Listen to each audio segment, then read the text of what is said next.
Hello, I'm Rob Coston from Nautilus International, the trade union for maritime professionals.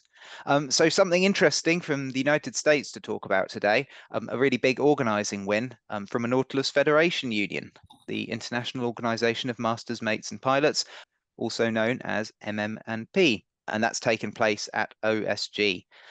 So just to give a little bit of background there, the Nautilus Federation is a group of like-minded trade unions in shipping and inland waterways from around the world who came together to have a greater collective voice for our members and expand the services that each union can offer.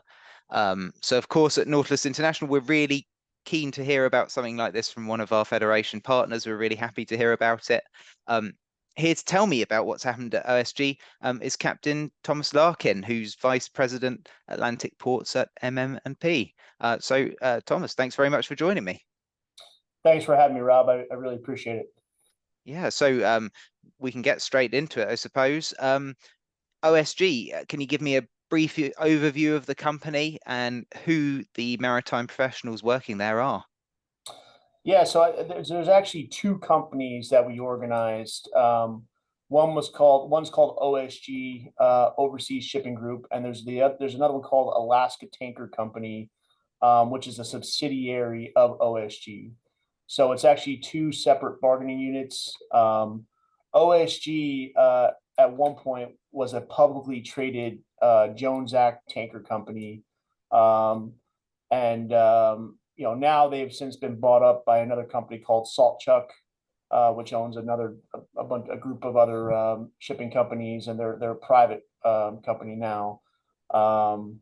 It's basically the licensed deck officers, the chief mate down to the third mate, that we now represent. We started this organizing campaign probably about a year and a half ago or so, maybe a little bit longer ago.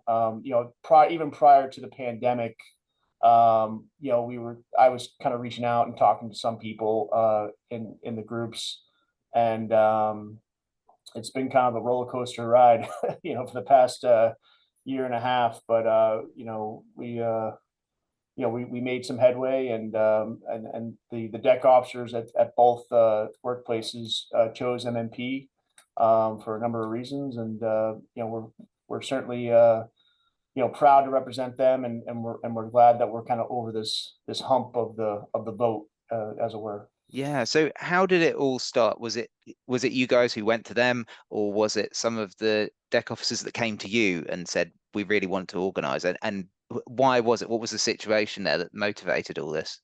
Like I said, it was a little bit prior to the pandemic, where our community is very, very small. I'm sure you probably recognize that in the maritime industry. Like, everybody knows somebody who's been on another ship, or we all graduate out of the same, like, 6 or 7 maritime academies, in the United States here.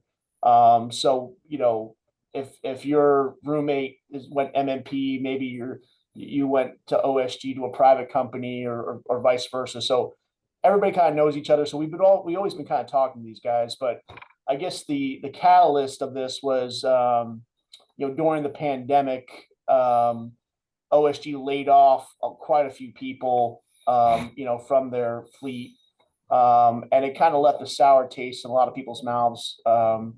The working conditions, obviously they had an issue with some of the training that these guys have to take to go to chief mate and master. The company wasn't necessarily paying directly for that. They would make the guys pay for it, and then they would reimburse them only when they started sailing chief mate, which is kind of a big issue for these guys. So there was just a number of issues that came up, and I think the biggest thing what MMP has to offer is opportunity.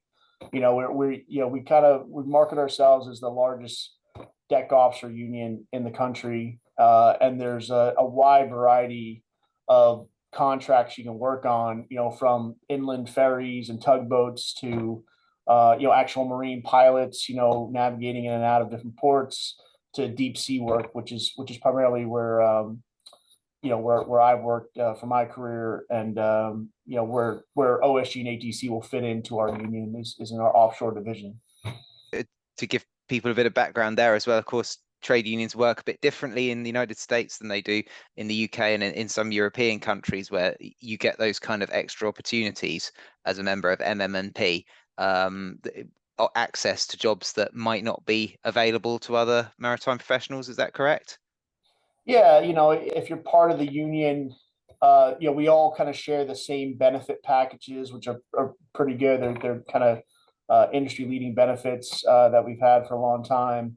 And we also have a seniority system in our union where, if you have different seniority, you kind of get a better pick of the jobs kind of thing. So there's a lot of benefits, and it just kind of makes a lot of sense. It's a big network of deck officers looking out for deck officers, and that's kind of, I think that appealed to a lot of people, working on these Jones Act tankers, and they were the only ones who were not union on those ships. The engineers and the licensed guys were, part of other different unions. So it kind of made sense to fit in with us. Yeah, no, good to have them brought on board. So, um, how did that progress, that unionization organizing process? Was there resistance from the company? There still is a lot of resistance from the company at this point. We're trying to make headway. We're always open to meet. We know that the company has collective bargaining agreements with other crew members on board the ship, so we know that they know how to do this. And it's just been, well, to give an example, I guess ATC, we had a vote. We overwhelmingly won the vote for master paints and pilots, and that was 7 months ago.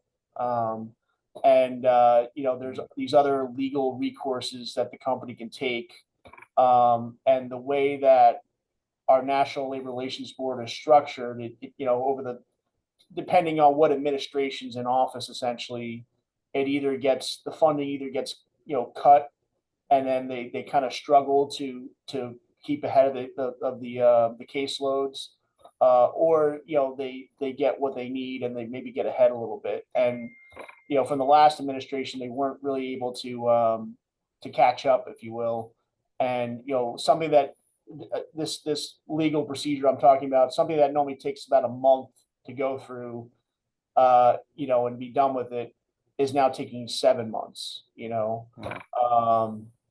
And that's just one of the legal recourses the company has, versus just coming to the table and sitting down and just hashing out a contract. Which it's disappointing, and it's frustrating for the bargaining unit members, particularly for ATC. We just won the election with OSG, and we're actually scheduled to sit down with the company actually on Monday to have some preliminary conversations and hopefully move along the progress of just getting to the table and start hashing things out with those guys. And we're coming to them in good faith, and I'm hoping that we just move past having our lawyers shove paper in front of each other's faces and just get to it, and get to a good contract for these guys. These guys deserve a good contract. So yeah. Well, sometimes when the company isn't willing to play ball from the start, it can be a long process, but we get there eventually, and very best of luck to you. Now you're getting them to sit down with you at the table. So talking about it, now that you've had the votes, that you've agreed that these guys are going to be represented by you. How many deck officers are we talking about here? Because I've seen it said this is the biggest organizing win among deck officers in 50 years. Yeah, so it's 17 ships altogether. It's mostly Jones Act tankers. I think there's 3 what they call TSB tankers, and the rest are Jones Act tankers. Altogether, it's probably close to about I want to say 200 or so deck officers, coming into the union. When you add up everybody, so yeah, it was a big organizing campaign. I really can't it was really kind of grassroots too, which was kind of Mm. cool to see. Like it was a lot of our just rank and file members, reaching out to people and saying, "Hey, this is my experience in the union," and completely unfettered. Just here's what it is. Here's the good. Here's the bad. And this is why I'm sticking around here. And I think um, just that person to person contact really helped people understand where we stand with stuff. And the biggest thing for us is transparency. We did a weekly newsletter. I think we're on like the 80th edition of this newsletter. It's been going on for a long time. And basically we're just very transparent of where we are, with the company, what our next steps are going to be. If anybody has questions, there's a hotline, there's an email address they can reach out to. And then just communications, just important to people on ships who are, they don't have the best communication sometimes. So you've now got maybe 200 officers. Is that between those two companies? That's for Yeah, both of them, right? exactly. It's between those two companies. It's like 100 and I think 140, 150 in OSG, and then another like 25 to 30 roughly with ATC. Yeah. It kind of varies depending on how many people you carry around. So I guess your negotiations might be different. It will be different at the two different companies, but now you've got those members there. You've got presumably quite a good density of members. What will be the steps at those companies? What kind of issues are you going to start looking at there, do you think? There's a number of issues. I think training's a big issue for these guys, and I think more so than even just like the granular like issues. The bigger issue is just to have a contract, really, Mm, to have their terms and conditions in writing that's enforceable, right? And to have a schedule of increases, for a 3 or 5 year contract, so what you're going to get paid 3 to 5 years from now, and you have solid terms of agreement. There's a lot of different just kind of granular stuff like pensions and retirement options and that kind of thing. And that's something we kind of have to work out with our bargaining committees. yeah. But overall, I think the idea of one having a not being an at-will employee anymore and being in a union with a collective bargaining agreement, and then two, having the opportunity, let's just say things don't work out on a tanker, for example, and you want to sail on a container ship, you have that ability to move on to something different if you want to try something different. We actually started a fellowship program, in the, kind of while we wait to get into a first contract, to help these guys with training specifically for chief mate, get their chief mate license at our school. We have two training schools, one in Baltimore called MyTegs East, and one on the West Coast in Seattle called MyTegs West. And they're really kind of industry leading schools, and a lot of these guys have been there. They've trained there before, so they know the quality there, and we've been trying to help these guys,